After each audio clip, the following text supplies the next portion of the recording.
नमस्कार दोस्तों। तो आज की इस वीडियो में हम बात करने वाले हैं फंडामेंटल राइट्स एंड डीपीएसपी में जो सारे ही अमेंडमेंट किए गए हैं फ्रॉम 1950 टू 2021। क्योंकि अगर आप देखेंगे फंडामेंटल राइट और आपका डीपीएसपी, तो ये दो टॉपिक ऐसे हैं जो कि आपके प्रीलिम्स में और आपके मेंस में बहुत ज़्यादा बारी पूछे जाते हैं, और कुछ मेजर अमेंडमेंट्स हैं जो कि इनमें की गई हैं, वो भी बहुत ज़्यादा पूछी जाती हैं। तो ये आपके लिए बहुत ही ज़्यादा इंपॉर्टेंट होने वाला है, प्रीलिम्स और मेंस दोनों के लिए ही। शुरू करते हैं दोस्तों आपके फर्स्ट अमेंडमेंट एक्ट से, जो कि 1951 में लाया गया था। इस अमेंडमेंट में कई सारे आर्टिकल्स में चेंजेस लाए गए हैं, जैसे कि आर्टिकल 15, 19, 31, 85, 87, 174, 176, 41, 42, 72 एंड 376। इन सारे आर्टिकल्स में चेंजेस लाए गए हैं। ये आपके सामने लिस्ट है, आप यहाँ पर देख सकते हैं। पर हम बात कर रहे हैं किसकी? हम बात कर रहे हैं फंडामेंटल राइट और डीपीएसपी की। तो सबसे पहला आप यहाँ पे चेंजेस देख सकते हैं, आर्टिकल 15 क्लॉज 4। अब इसमें क्या होता है कि इसने एम्पावर किया स्टेट को कि वो स्पेशल प्रोविजंस बना सकते हैं एडवांसमेंट के लिए socially and educationally backward classes, SC और एसटी के लिए। यानी 15 क्लॉज 4, 16 क्लॉज 4। ठीक है, इन दोनों में आपको पता है कि क्या है, रिजर्वेशन आती है। और ये आपको पता है कि आर्टिकल 14 से 18 तक आता है आपका right to equality. Next article की बात करते हैं दोस्तों, तो वो है आर्टिकल 19 क्लॉज 2। यहाँ पर रीजनेबल रिस्ट्रिक्शंस लगाए गए हैं, किस पर? Freedom of speech and expression पर। किस बेसिस पर? कि ये आपकी सॉवरेनिटी और इंटेग्रिटी इंडिया की, उसको किसी भी तरीके से एक्सप्लॉइट नहीं कर सकते हैं, और उसी के साथ मेंटेन करना होगा पब्लिक ऑर्डर, डिसेंसी और मोरलिटी आपकी स्पीचेस में, जिससे ना पब्लिक ऑर्डर गड़बड़ हो, ना कोई ऐसे डिसेंसी उसमें नज़र में आए, और मोरल वैल्यूज़ को भी ध्यान देना है। नेक्स्ट चीज़ आती है दोस्तों आर्टिकल 13(1)(a) एंड 13(1)(b). अब इसने क्या किया कि आपको पता है लैंड रिफॉर्म हो रहे थे, और लैंड रिफॉर्म के चलते जो आपकी राइट टू प्रॉपर्टी उस टाइम तक थी 1951 तक, तो यहाँ पर कई सारी केसेस ऐसे आ रहे थे जिसमें लोग जुडिशियल रिव्यू का सहारा ले रहे थे, कोर्ट में चैलेंज कर रहे थे। तो यहाँ पर इसको 9th शेड्यूल में डाला गया, reforms and added 9th schedule, और यहाँ पर 9th शेड्यूल को ऐड किया गया, आप देख सकते हैं, जिससे प्रोटेक्ट किया जा सके इन लॉज को जुडिशियल रिव्यू से। यानी 9th शेड्यूल में जिस चीज़ों को डाला जाएगा वो आपकी जुडिशियल रिव्यू नहीं हो सकते हैं। और बेसिक स्ट्रक्चर डॉक्ट्रिन के लिए भी मैंने अमेंडमेंट्स बनाई हुई, मैंने केसेस बनाए हुए हैं, जिसमें आपको जो है काफ़ी ज़्यादा डिटेल में उसका इवोल्यूशन देखने को मिल जाएगा कि बेसिक स्ट्रक्चर डॉक्ट्रिन कैसे इवॉल्व हुआ है ओवर द ईयर्स। तो अब नेक्स्ट अमेंडमेंट की दोस्तों बात करते हैं। ये है हमारा 4th अमेंडमेंट एक्ट 1955 का, और यहाँ पर आर्टिकल्स अमेंड किए गए हैं 31, 31A, 31B और 305। यानी इसमें से कुछ ऐड किए गए, और यहाँ पर कुछ प्रोविजंस जो है डाले गए। जैसे कि देखिए आर्टिकल 31 क्लॉज 2, जिसमें आपका जो क्लैरिफाइड है टर्म कंपेंसेशन, इसको क्लैरिफाई किया गया। कंपेंसेशन क्या होगा? Regarding property acquisition. अगर किसी की प्रॉपर्टी स्टेट के द्वारा एक्वायर कर ली जाती है, फॉर एग्जांपल लैंड रिफॉर्म हो रहे हैं, तो कहीं पर किसी भी फॉर इंफ्रास्ट्रक्चर डेवलपमेंट या कोई भी ऐसी आपकी पॉलिसी स्कीम्स आते हैं जिसमें लैंड या प्रॉपर्टी की हमें ज़रूरत होती है, गवर्नमेंट को ज़रूरत होती है, तो वहाँ पे कंपनसेशन को क्लैरिफाई किया गया, क्योंकि कहाँ माना जाएगा, कहाँ नहीं माना जाएगा, और कैसे कंपनसेशन देना है, क्या क्या उसके क्राइटेरियाज हैं, तो इसको क्लैरिफाई किया गया। आर्टिकल 31A इसने एक्सटेंड किया protection to laws providing for the acquisition of estate and related rights, और इसने ऐसे लॉज को प्रोटेक्ट किया। देखिए एक्सटेंडेड प्रोटेक्शन जो कि प्रोवाइड करते हैं, किससे? जो कि यूज़ में लाए गए थे एक्विजिशन करने के लिए किसी भी प्रॉपर्टी को और उनके राइट्स को। तो ऐसे लॉ को फिर से मतलब एक्सटेंड वही किया गया जो आपको मैंने पिछले जो अमेंडमेंट है उसमें बताया था, तो बस इसमें थोड़ा सा एक्सटेंशन किया गया है। आर्टिकल 31B देखिए यहाँ पर मोर एक्ट्स, ज़्यादा और एक्ट्स को जो है 9th शेड्यूल के अंदर डाले गए, जिससे वो जुडिशियल रिव्यू से बचाए जा सकें। तो 4th अमेंडमेंट में आप देख सकते हैं। फिर 3rd नंबर पे आता है हमारा 17th अमेंडमेंट एक्ट 1964, और यहाँ पर 31A 31B में फिर से काम चल रहा है। इसमें एक्सपेंड किया गया डेफिनेशन स्टेट की, यानी किन चीज़ों को स्टेट माना जाएगा, जिसमें included provisions for acquisition of land under personal cultivation. यानी इसमें एक्विजिशन जो आपका लैंड का है पर्सनल कल्टीवेशन के लिए यानी कृषि करने के लिए, उसमें जो है ये प्रोविजंस इंक्लूड किए गए हैं। यानी अभी पूरा लैंड रिफॉर्म से रिलेटेड हो रहा है, क्योंकि आपको पता है कि उस टाइम पे लैंड रिफॉर्म ही बहुत बड़ा मुद्दा था, और जो अमेंडमेंट और जो डिबेट्स हो रही थी, राइट टू प्रॉपर्टी वगैरह चैलेंज किए जा रहे थे, वो सब रिलेटेड किस थे से आपके लैंड रिफॉर्म से ही। फिर आर्टिकल 32 एडेड 44 मोर लॉज, यानी 44 बड़े लॉज ऐड किए गए। यानी अगर 9 शेड्यूल के बारे में आपका आता है ना, तो आपके 17th अमेंडमेंट और 4th अमेंडमेंट ये सारे बहुत ज़्यादा इंपॉर्टेंट हो गए। आप एग्जाम्पल कोट कर सकते हैं, प्रीलिम्स में भी आ सकता है, मेंस के लिए भी ये एक आपका मेंस बूस्टर का काम करेंगे, आपके आंसर को अच्छा बनाएंगे। 9 शेड्यूल में डाला गया जिससे जुडिशियल रिव्यू ना हो सके। 4th पे आता है हमारा 24th अमेंडमेंट एक्ट 1971। अब यहाँ पर आर्टिकल्स जो हैं 13 और 368 से रिलेटेड है। आर्टिकल 13 क्लॉज 4, अब इसमें क्या हुआ कि आर्टिकल 30 क्लॉज 4 में clarified the amendment to the constitution under article 368 cannot be challenged as violating fundamental right. अब इसमें ये प्रोविज़न लाया गया कि जो अमेंडमेंट किए गए हैं कॉन्स्टिट्यूशन में 368, यानी आपको पता है कि 368 आपके पार्लियामेंट को ये अधिकार देता है कि वो अमेंड कर सकता है किसी भी प्रोविज़न को आपके कॉन्स्टिट्यूशन में। तो यहाँ पर क्या हुआ कि अगर वो वायलेट करता है फंडामेंटल राइट्स को भी, फिर भी वो चैलेंज नहीं किया जा सकता है। तो ये 71 में ऐसा हुआ, देख रहे हैं आप। तो यही इसी के बाद तो फिर धीरे धीरे हमारा 73 में क्या आया, केशवानंद भारती केस, और सुप्रीम कोर्ट फिर बीच में आ जाता है। और उसने क्या किया, उसने किया ये कि BSD लेके आया 73 में, यानी बेसिक स्ट्रक्चर डॉक्ट्रिन। सेकुलरिज्म हो गया, फंडामेंटल राइट हो गया, कॉन्स्टिट्यूशन के जो बेसिक स्ट्रक्चर हैं उनसे कोई छेड़छाड़ नहीं कर सकता है। तो ये सारी चीज़ें बेस बना रही थी। फिर आर्टिकल 368 क्लॉज 3 आया, जिसमें असेट किया कि पार्लियामेंट की एब्सोल्यूट पावर होगी, absolute power of parliament amend any part of the constitution including fundamental right. यानी उस समय BSD नहीं था, बेसिक स्ट्रक्चर डॉक्ट्रिन नहीं था। तो ये मतलब नहीं, ये फ़र्क ही नहीं पड़ता कि क्या कर रहे हैं क्या नहीं कर रहे हैं, उनको जो मर्जी करेगी, चाहे वो फंडामेंटल राइट हो, चाहे जुडिशरी से रिलेटेड कोई कानून हो, वो कुछ भी चेंज कर सकते हैं। तो ये क्लॉज 3 में ऐड किया गया। चलिए 5th number 25th amendment act 1971 आता है, जिसने 31 और 31C को आर्टिकल्स में इफ़ेक्ट किया। अब यहाँ पर देखेंगे आर्टिकल 31 क्लॉज 2 आया। अब इसने रिप्लेस किया कंपेंसेशन वर्ड को, जो कि मैंने आपको बताया था आगे कि क्लैरिफाई किया गया था। अब इसमें कंपेंसेशन को रिप्लेस करके अमाउंट जो वर्ड है वो डाल दिया गया, जिसमें प्रॉपर्टी एक्विजिशन और इसका लिमिटेड जुडिशियल रिव्यू इसमें होगा, क्योंकि 31 में है। इन कंपेंसेशन पर बहुत लिमिट कर दिया जुडिशियल रिव्यूज़ को।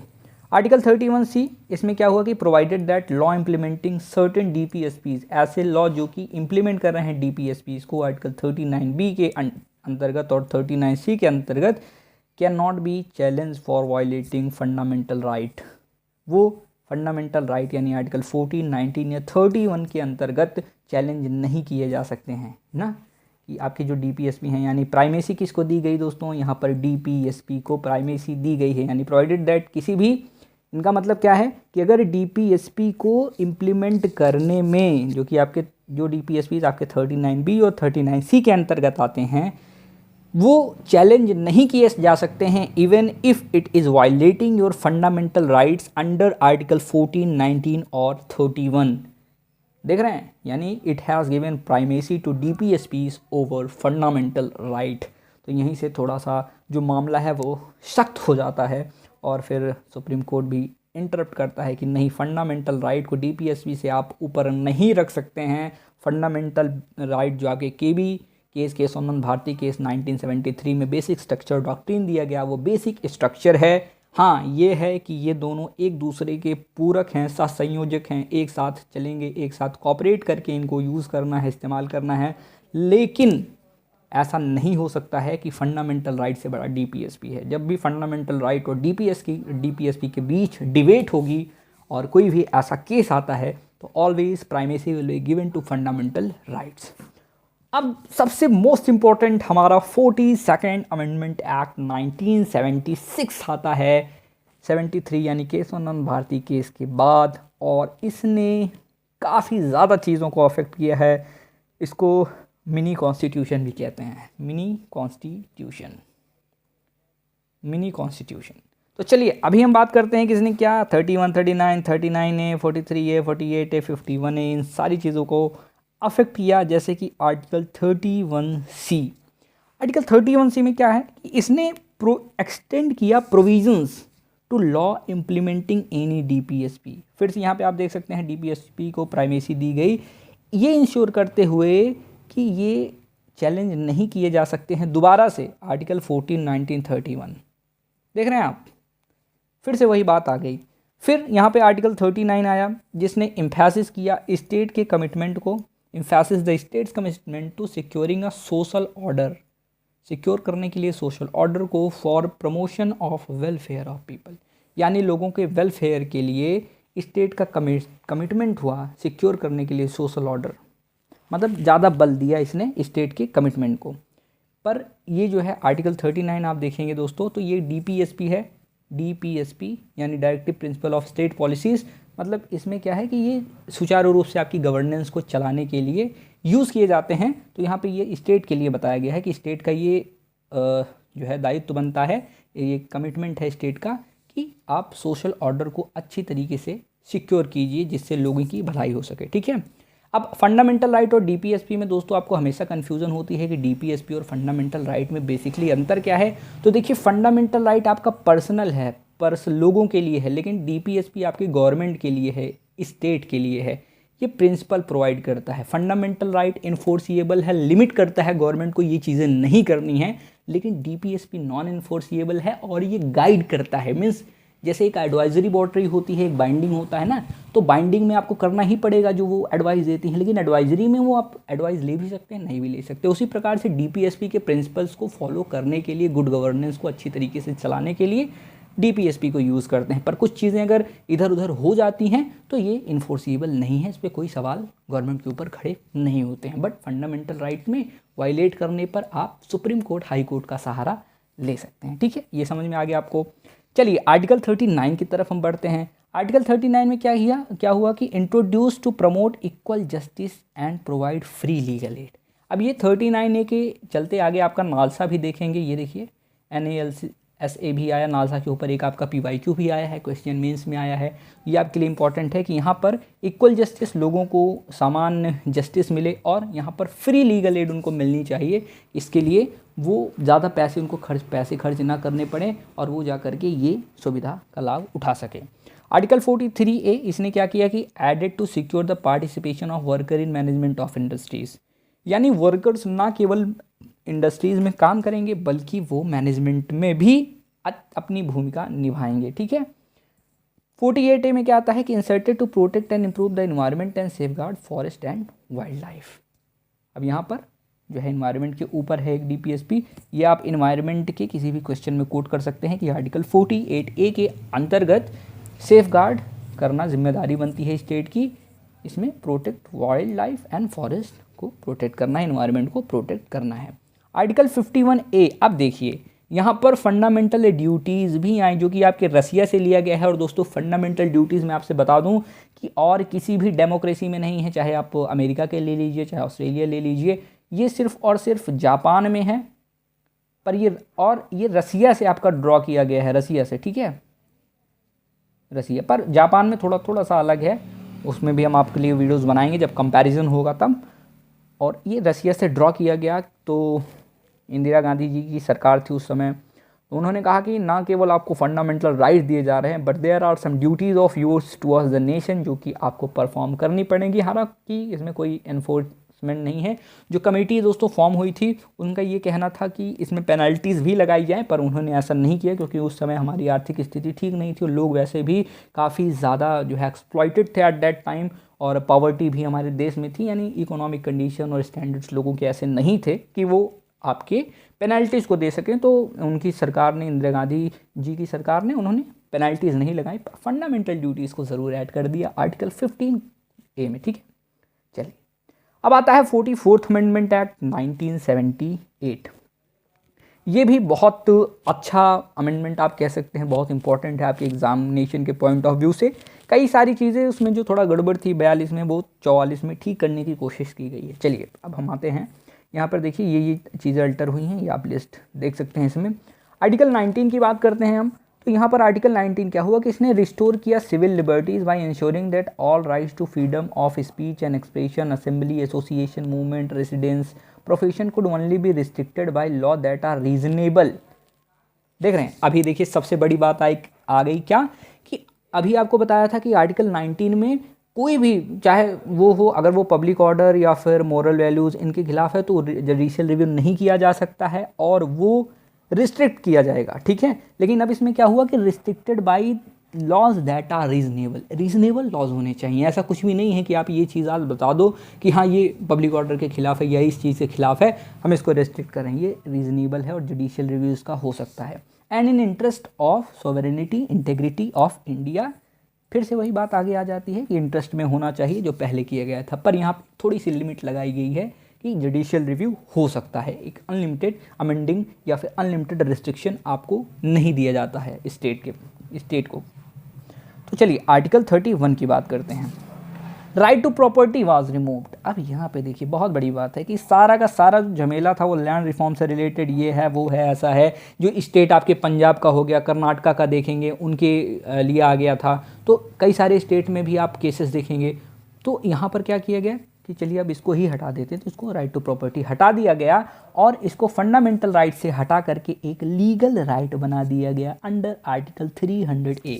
अब देखिए फंडामेंटल राइट और लीगल राइट, आपका जो फंडामेंटल राइट होता है दोस्तों वो आपका कॉन्स्टिट्यूशन से ड्रॉ है, ठीक है, कॉन्स्टिट्यूशन से है। और लीगल राइट क्या है? लीगल राइट आपका एक स्टैचूटरी लॉ है, यानी लॉज बनाए गए हैं जो कि आपके पार्लियामेंट के द्वारा जो नॉर्मल रेजोल्यूशन पास करके बनाए जाते हैं। अब इनको अमेंड करना बहुत ज़्यादा आसान होता है, दोनों इन्फोर्सिएबल हैं, ये चीज़ आपको ध्यान देनी है। दोनों इन्फोर्सिएबल हैं, कोर्ट्स में आप इनके लिए चैलेंज कर सकते हैं, पर इसको थोड़ा हटाना, एक रेजोल्यूशन आपको मेजॉरिटी लेके आनी है आराम से और रेजोल्यूशन आराम से पास हो जाएगा। लेकिन कॉन्स्टिट्यूशन को अमेंड करना वो थोड़ा ज़्यादा रिजिड काम है, कॉम्प्लेक्स काम है, आपको वो चीज़ पता है। आर्टिकल 352 की बात करते हैं। अब 352 में क्या हुआ यहाँ पर देख सकते हैं, introduce safeguard regarding proclamation of emergency requiring president to act in according with the advice of cabinet. अब ये देखिए, अब यहाँ पर सेफगार्ड लगाया गया, जो कि बार बार प्रेसिडेंट रूल लगाए जा रहे थे कि अब ऐसे ही आप हमेशा इमरजेंसी प्रोक्लेम नहीं कर सकते हैं। अब यहाँ पर आपको प्रेसिडेंट को क्या है कि according to advice of cabinet, यानी कैबिनेट की एडवाइस से ही जो इमरजेंसी है उसको आगे बढ़ाना है, ठीक है, ये चीज़ आपको ध्यान देनी है। आर्टिकल 358 एंड 359, इसमें क्या हुआ, आपका जो आर्टिकल 20 और 21 सस्पेंड हो जा रहे थे आपके इमरजेंसी के टाइम में, अब वो ऐसा नहीं होगा और आपके फंडामेंटल राइट रहेंगे, ठीक है, इमरजेंसी में भी। ये आपके 20 और 21 वाले। तो 86 अमेंडमेंट एक्ट 2002 की बात करते हैं अब हम। यहाँ पर आर्टिकल्स जो हैं, आर्टिकल 21 देखेंगे तो इसमें इंट्रोड्यूस किया गया right to free and compulsory education for children 6 to 14 year, making education as fundamental right. अब यहाँ पर एजुकेशन के ऊपर, क्योंकि कंट्री की डेवलपमेंट को देखेंगे तो उसके लिए बहुत ही ज़्यादा इम्पॉर्टेंट होता है कि हम एजुकेशन के ऊपर ध्यान दें। तो यहाँ पर 86 अमेंडमेंट में आपको हमेशा याद रखना है 86 अमेंडमेंट। अब ये आपका एजुकेशन प्रमोशन के लिए भी आएगा, तो आप इसको कर सकते हैं कि यहाँ पे आर्टिकल 20 क्लॉज ए इंट्रोड्यूस किया गया, जिसमें right to free and compulsory education हो गया 6 से 14 साल 6 to 14 ईयर्स के स्टूडेंट्स के लिए, और ये एक फंडामेंटल राइट बना दिया गया। Article 45 modified to provide early childhood care and education for all children until they complete the age of 6 year. अब यहाँ पे अर्ली चाइल्डहुड एजुकेशन पर बल दिया गया, और ऐसे ही एक फंडामेंटल राइट नहीं है, DPSP के अंदर आता है, ठीक है। आर्टिकल 45 यानी आर्टिकल 21A एंड आर्टिकल 45 आप एग्जाम्पल्स में लिख सकते हैं for promotion of the education, elementary education, इसमें आपका देख सकते हैं ये 45 में। अब 51A इसने क्या किया कि added fundamental duties of parents. यहाँ पर एजुकेशन की बात हो रही है तो हमने ये चीज़ें तो कर दी, फंडामेंटल राइट्स और आपके प्रोविजंस दे दिए गवर्नमेंट को कि ऐसे ऐसे आपको यूज़ करना है, DPSP के थ्रू चलाना है गवर्नमेंट को, पर यहाँ पर कोई ड्यूटी भी तो देनी है, क्योंकि ड्यूटी तो है ना। तो ड्यूटी इसमें दी गई किसको? पेरेंट्स को और गार्जियंस को, कि provide opportunities for education to their children. यहाँ पर ऐसा नहीं है कि अब आप पेरेंट हैं तो, स्पेशली लड़कियों के केस में अगर हम देखेंगे वुमेन एजुकेशन के बारे में, गर्ल एजुकेशन, चाइल्ड एजुकेशन के बारे में हम देखेंगे तो यहाँ पर उनको पहले रिस्ट्रिक्ट किया जाता था, स्कूल जाने नहीं दिया जा रहा था। और उनको घर में ही रखा जाता था, तो उसके लिए ये चीज़ें ऐड हो गई हैं कि ये आपकी ड्यूटी है कि आपको ये करना पड़ेगा, ठीक है। पर थोड़ा इसको थोड़ा स्ट्रिक्ट करना था, थोड़ा स्ट्रिक्ट अगर इसका इन्फोर्समेंट होता तो और ज़्यादा बेटर होते। तो चलिए अब 9th अमेंडमेंट की बात करते हैं, जो कि है 93rd अमेंडमेंट एक्ट 2005, ठीक है। इसमें आर्टिकल 15 में चेंजेस आए, 15 क्लॉज 4, इसमें प्रोविजंस, नए प्रोविजन इंट्रोड्यूस किए गए जो कि अलाउ करता है स्टेट को स्पेशल अरेंजमेंट्स बनाने के लिए, किसमें, एडवांसमेंट के लिए, आपकी SC और ST कम्युनिटीज़ के लिए, किस लिए कि एडमिशन उनका हो सके एजुकेशनल इंस्टीट्यूशन में, और इंक्लूडिंग प्राइवेट अनएडेड इंस्टीट्यूशन में भी, एक्सेप्ट माइनॉरिटी इंस्टीट्यूशन, यानी माइनॉरिटी इंस्टीट्यूशन में छोड़ करके आपके SC और ST के लिए जो दूसरे अदर कॉलेजेस हैं उनमें उनको अरेंजमेंट दी जाए, यानी रिजर्वेशन दिया जाए उनकी एजुकेशन को प्रमोट करने के लिए, ठीक है। चलिए अब बात करते हैं दोस्तों हम 10th की। तो 101st अमेंडमेंट 2016, और ये आपके एग्जामिनेशन में भी आ गया है। इसने फेडरलिज्म को बहुत ही ज़्यादा स्ट्रॉन्ग बनाया, और ये एक बहुत बड़ा एग्जाम्पल है हमारे इंडिया के फेडरलिज्म का, सेंटर एंड स्टेट रिलेशनशिप का। इसमें क्या हुआ कि आर्टिकल 4-246, 269A, 279A और कुछ अदर आर्टिकल्स में फिर बदलाव किए गए हैं। यहाँ पर अगर आप देखेंगे तो ये while primarily related to introduction of GST, goods and service tax, ये अफेक्ट करता है फिजिकल फेडरलिज्म एस्पेक्ट को। ये देखिए, यानी फिजिकल फेडरलिज्म का मतलब होता है कि दोनों के बीच फिजिकल रिलेशन आपके सेंटर और स्टेट के बीच में, जो कि इनडायरेक्टली किसको इन्फ्लुएंस करता है, सोशियो इकोनॉमिक राइट्स को आपके DPSP में, ठीक है। तो इसलिए ये DPSP में भी काउंट होगा कि यहाँ पर ये स्ट्रेंथन करने की कोशिश की गई, सोशियो इकोनॉमिक डेवलपमेंट होगा आपके GST से, क्योंकि बहुत बड़ा, अगर आप देखेंगे GDP के लिए, GDP ग्रोथ के लिए जब यूनिफाइड आपके टैक्सेस हो गए तो फॉरेन डायरेक्ट इन्वेस्टमेंट इजी हो जाएंगी ना, तो कंपनी ज़्यादा आएंगी, इससे ज़्यादा रोजगार और बेहतर इकोनॉमिक अपॉर्चुनिटीज़ मिलेगी लोगों को, ठीक है। चलिए 11th की तरफ चलते हैं, अब हम बहुत क्लोज आ गए हैं हमारी वीडियो के एंड के। 11th में आता है 103rd amendment act 103rd amendment act 2019। इसमें आर्टिकल्स में चेंजेस लाए गए आपके 15 और 16 में। 15 क्लॉज 6 में अब क्या हुआ, देखिए अभी आपने 15 क्लॉज 4 देखा था, 15 क्लॉज 6 देखिए यहाँ पर, allowed the state to make special provision, यहाँ पर स्पेशल प्रोविज़न बनाए गए आपके इकोनॉमिकली वीकर सेक्शन के लिए, यानी इनको अब 10% का रिजर्वेशन दिया जाएगा ना। यहाँ पे स्पेशल प्रोविज़न बनाए गए, चाहे आपका एजुकेशनल इंस्टीट्यूशन हो या फिर प्राइवेट अनएडेड इंस्टीट्यूशन हो, माइनॉरिटी इंस्टीट्यूशन को छोड़ करके।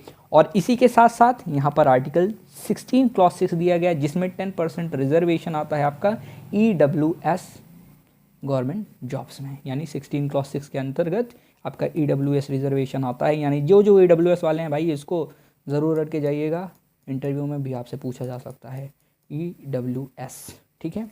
और अगर आप OBC से बिलोंग करते हैं, SC और ST से बिलोंग करते हैं, रिजर्वेशन आप अगर अप्लाई किए हुए हैं, तो इंटरव्यू में आप उसकी जानकारी लेके ज़रूर जाइएगा। 15 क्लॉज 4, 16 क्लॉज 4, 15 क्लॉज 5, इन सब चीज़ों के बारे में आपको जानकारी होनी चाहिए, क्योंकि ऐसा क्वेश्चन आ सकता है जैसे ही वो आपके फॉर्म को देखते हैं कि आपने अप्लाई किया हुआ है। और अप्लाई करना क्या है कि अगर आप OBC हैं, क्रीमी लेयर में नहीं है, तो आप कर सकते हैं, बाकी SC ST में तो ऑलरेडी वो होता ही है, और EWS जनरल में जो अप्लाई करते हैं उनको भी ध्यान देना है। अब बात आती है दोस्तों 104th अमेंडमेंट की, अमेंडमेंट एक्ट 2020। इसमें क्या हुआ, इसमें 334 में चेंजेस लाए गए, और इसने एक्सटेंड किया reservation of seats schedule caste और शेड्यूल ट्राइब्स को लोकसभा में और स्टेट असेंबली में बाई अनदर 10 ईयर। यानी जो आपकी लोकसभा में शेड्यूल ट्राइब्स, SC और ST के लिए सीटें रिजर्व हैं, उनको 10 साल के लिए और बढ़ा दिया गया और 2030 तक कर दिया गया, ठीक है, रिजर्वेशन को। आगे चलिए 105th अमेंडमेंट एक्ट 2021, जिसमें 342A, 366 clause 26C and 338B आता है। की चेंजेस, इसने रिस्टोर किया the power of state to identify and notify socially and educationally backward classes SEBC। यानी अब स्टेट के पास पावर है कि वो वह जो है socially and economically backward classes को आइडेंटिफाई करके नोटिफाई कर सकती है। और इसने एड्रेस किया ambiguities from previous judgement regarding central and state list of SEBC, यानी इसमें जो आपके पुराने जजमेंट्स थे रिगार्डिंग सेंटर एंड स्टेट की, स्टेट वाले कहेंगे कि ये जो है कम्युनिटीज़ हैं, ठीक है, अब इनको आप डाल दीजिए, किस में डाल दीजिए कि ये आपके SC ST से बिलोंग करते हैं, चाहे वो एजुकेशनली बैकवर्ड या फिर सोशली बैकवर्ड हैं। तो अब लेकिन आप जो है उसको सेंटर जो है वो संज्ञान में नहीं ले रहा है, क्योंकि भाई कॉन्स्टिट्यूशन को अमेंड करने की पावर डायरेक्टली पार्लियामेंट के पास है, तो स्टेट तो इसमें कुछ कर नहीं सकता। पर इसमें रिस्टोर किया पावर स्टेट्स को कि आप भी SEBC उनको कैटेगरी में डाल करके उनके लिए जो उचित प्रोविज़न हो उसके लिए आप सेंटर से भी हेल्प मांग सकते हैं और अपनी ओर से भी हेल्प कर सकते हैं। तो ये आपका 13th हो गया। बस इसी के साथ दोस्तों वीडियो एंड करते हैं। अब बताइए आपको कैसे लगा है वीडियो। अगर वीडियो पसंद आई हो चैनल को सब्सक्राइब कीजिए। मिलते हैं अगले वीडियो में, तब तक के लिए जय हिंद, वंदे मातरम।